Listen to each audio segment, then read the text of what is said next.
Bismillahirrahmanirrahim. Assalamualaikum warahmatullahi wabarakatuh.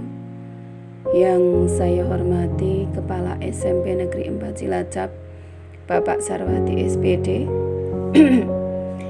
Yang saya hormati Bapak Ibu guru dan staf tenaga administrasi sekolah. Tak henti-hentinya marilah kita panjatkan puji dan syukur kehadirat Allah Subhanahu wa Ta'ala yang telah memberikan kita karunia iman dan Islam, nikmat yang teramat besar yang Allah karuniakan kepada hamba-Nya.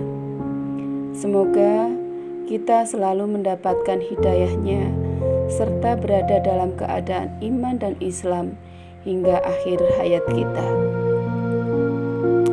Semua pujian yang hanya layak dimiliki oleh Allah. Alhamdulillah, segala puji hanya milik Allah. Tidak pantas bagi manusia untuk mengharapkan pujian. Tidak pantas bagi manusia untuk merasa berjasa, karena sejatinya segala pujian hanyalah miliknya semata.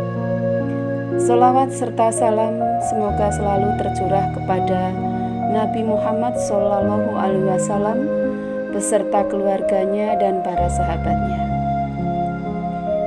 Bapak Ibu yang saya hormati, mari kita merenungkan sejenak sejauh mana kita telah berbakti kepada orang tua kita, khususnya ibu kita. Kehadiran kita di dunia ini tidak dapat kita pungkiri adalah dengan sebuah pengorbanan yang sangat besar dari ibu kita. Dalam Al-Quran, Allah Subhanahu wa Ta'ala menggambarkan dalam surat Luqman ayat 14 yang artinya, dan kami perintahkan kepada manusia agar berbuat baik kepada kedua orang tuanya. Ibunya yang telah mengandungnya dalam keadaan lemah yang bertambah-tambah dan menyapihnya dalam usia 2 tahun. Bersyukurlah kepadaku dan kepada kedua orang tuamu. Hanya kepada aku kembalimu. Kita akan melihat 3 peristiwa dari sekian banyak peristiwa yang menunjukkan betapa besar perhatian Islam terhadap ibu. Yang pertama adalah peristiwa saat Nabi Isa alaihissalam berbicara saat masih bayi.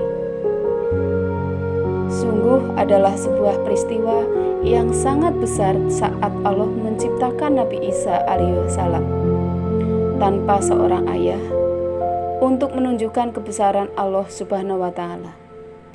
Namun, kelahiran Nabi Isa alaihi wasallam sempat mendatangkan tuduhan keji kepada Maryam, yang digambarkan dalam surat Maryam ayat 27 sampai dengan 28, yang artinya, kemudian Maryam membawa dia bayi itu kepada kaumnya dengan menggendongnya.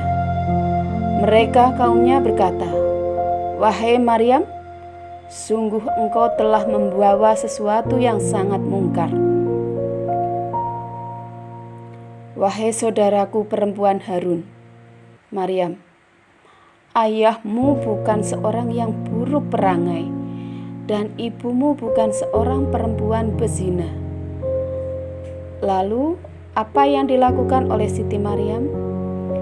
Dia menunjukkan Nabi Isa alaihi wasallam yang kala itu masih bayi. Lalu Nabi Isa alaihi wasallam berkata, yang terekam dalam surat Maryam ayat 30 sampai dengan 32. Yang artinya,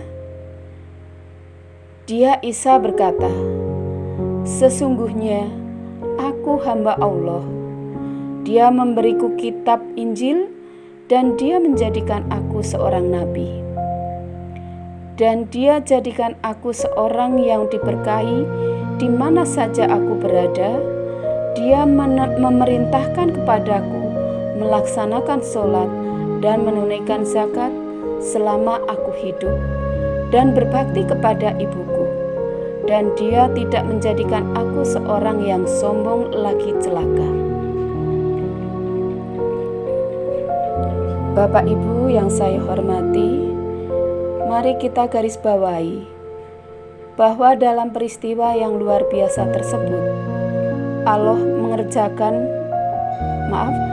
menggerakkan lisan Nabi Isa alaihi wasallam untuk mendeskripsikan dirinya sebagai seorang yang berbakti kepada ibu. Dan penjelasan ini datang setelah penjelasan bahwa beliau adalah orang yang melaksanakan sholat dan menunaikan zakat.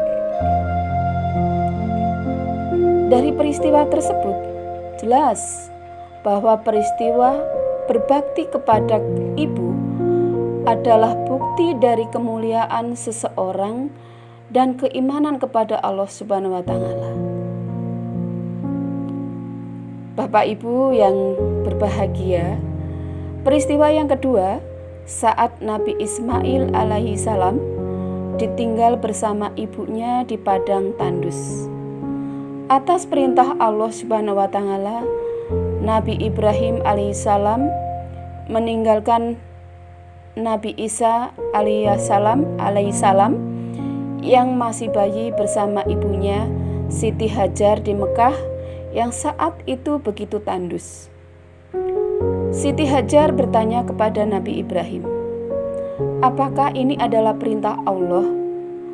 Ketika Nabi Ibrahim alaihissalam mengiyakan, maka Siti Hajar menerima perintah tersebut dengan pasrah. Dalam suasana haus dan terik, Siti Hajar lalu berusaha mencari air dari Safa ke Marwah hingga 7 kali ulang-alik. Dan alhamdulillah, dengan pertolongan Allah, akhirnya air Zam-Zam muncul di tanah dekat kaki Nabi Ismail. Yang luar biasa adalah peristiwa seorang ibu ini yang berusaha untuk mencari air untuk putranya diabadikan oleh Allah Subhanahu wa Ta'ala sebagai salah satu ritual dalam ibadah haji yang disebut dengan syar'i. Maka siapapun yang telah menunaikan ibadah umroh dan ibadah haji selayaknya selalu ingat kebesaran Allah dan kasih sayangnya pada ibu dan anaknya, serta menghayati betapa besar perjuangan seorang ibu. Bapak Ibu yang berbahagia, peristiwa yang ketiga adalah saat ibu Nabi Musa alaihissalam mendapat ilham dari Allah Subhanahu wa Ta'ala. Saat itu Fir'aun sedang merencanakan untuk menghabisi seluruh anak laki-laki di negerinya. Ibu Nabi Musa alaihissalam teramat sedih dan khawatir bahwa putranya akan turut dihabisi. Namun dengan kekuasaan Allah, Allah memberikan ilham kepada ibu Nabi Musa alaihissalam, dan kami berikan ilham kepada ibu Musa, susuilah dia Musa, dan apabila engkau khawatir terhadapnya, maka hanyutkanlah dia ke sungai Nil. Dan janganlah engkau ketakut, dan jangan pula bersedih hati. Sesungguhnya kami akan mengembalikannya kepadamu dan menjadikannya salah seorang rasul. Yang tercantum dalam Al-Quran surat Al-Qasas ayat 7. Akhirnya Nabi Musa alaihissalam dihanyutkan ke sungai, lalu ia ditemukan oleh istri Fir'aun, dan karena bayi tersebut tidak mau menyusu kepada siapapun, akhirnya Allah mengembalikan bayi tersebut ke pangkuan ibunya untuk disusui oleh ibunya.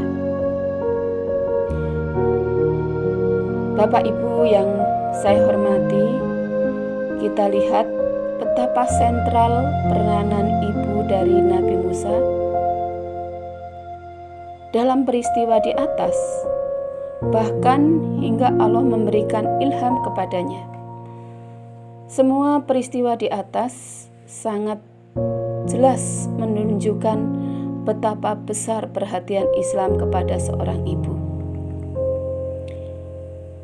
Ibu begitu mulia kedudukannya, lebih berharga dari berlian, dan dalam tingginya derajat itu, cinta ibu kepada kita sungguh tak bertepi. Demikianlah renungan pagi hari ini. Kita yang masih punya orang tua, khususnya ibu, marilah kita selalu memuliakan, dan orang tua kita yang telah tiada, mari kita selalu mendoakannya. Semoga Allah selalu memberikan kita taufik dan hidayahnya. Akhir kata, bila banyak kesalahan, saya mohon maaf, dan bila ada benar, itu datangnya dari Allah. Semoga bermanfaat, khususnya untuk diri saya sendiri, dan untuk Bapak Ibu, semoga ini bisa berkenan. Terima kasih atas perhatiannya. Billahi taufiq wal hidayah. Wassalamualaikum warahmatullahi wabarakatuh.